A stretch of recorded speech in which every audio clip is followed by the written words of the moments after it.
The United Nations is warning tonight that at least 2 million people in Ethiopia could die from starvation.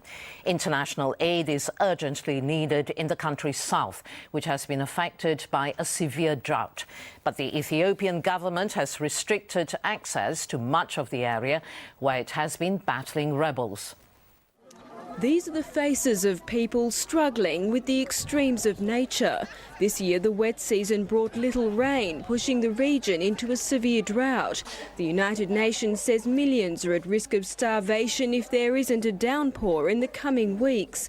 Their main concern, malnourished children.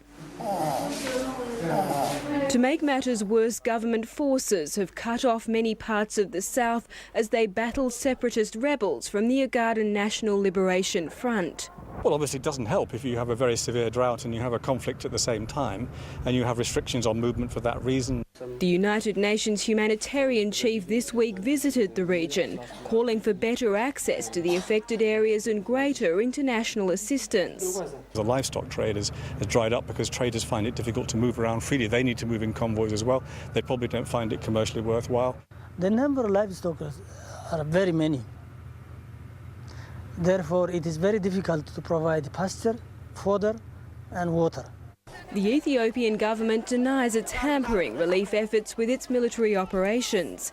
The Ogaden crisis is often overshadowed by even worse conflicts in neighbouring countries.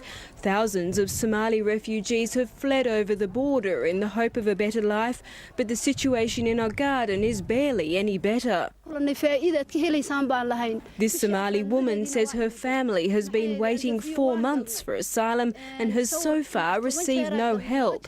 Food prices have soared more than 300% this year, making most dependent on aid, a grim prospect when there's not enough to go around.